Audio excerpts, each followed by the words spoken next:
बिस्मिल्लाहिर्रहमानिर्रहीम। अस्सलाम वालेकुम viewers, my name is Shahzad. और व्यूवर्स, आज हम अपने टेस्ट सीरीज़ यानी जनरल नॉलेज में टेस्ट सीरीज़ एक शुरू की हुई है। उसका जो टेस्ट नंबर है वो 23 स्टार्ट कर रहे हैं।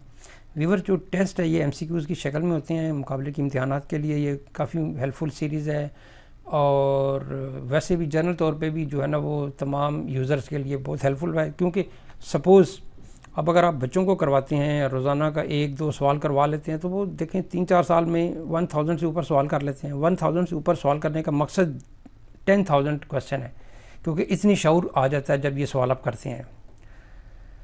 तो सीरीज़ जो है वो फॉर्मेट बहुत सिंपल है, एक सवाल 4 ऑप्शन और उनमें से फिर एक जवाब।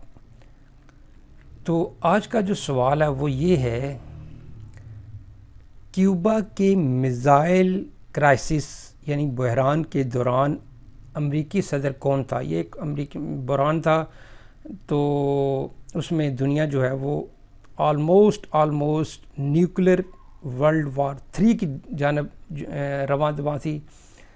तो बहरहाल यह कि उस जो क्यूबा के मिसाइल क्राइसिस का दौरान जो अमरीकी सदर कौन था, कौन सा जो है वो अमरीकी सदर था, यानी उस वक़्त कौन सदर था।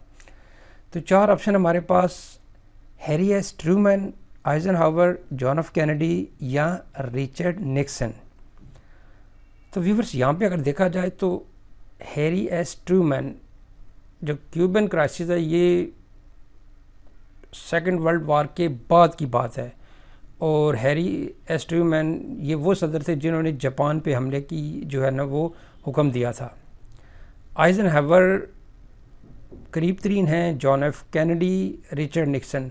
लेकिन जो इसका जो, क्योंकि जॉन एफ कैनेडी इसलिए भी जो है ना वो करीब तरीन हैं क्योंकि उस दौरान इनका रोल बहुत अहम था। तो ये जवाब आपका आएगा John F Kennedy, C option है। जो जिनको ये जॉन एफ कैनेडी को जो है ना वो अमेरिकी रियासत टेक्सास में जो है ना वो गोली मार दिया गया था। बहरहाल जी, क्यूबा के जो मिसाइल क्राइसिस के दौरान जो अमेरिकी सदर था वो थे जॉन एफ कैनेडी। तो इसका जवाब है जॉन एफ कैनेडी।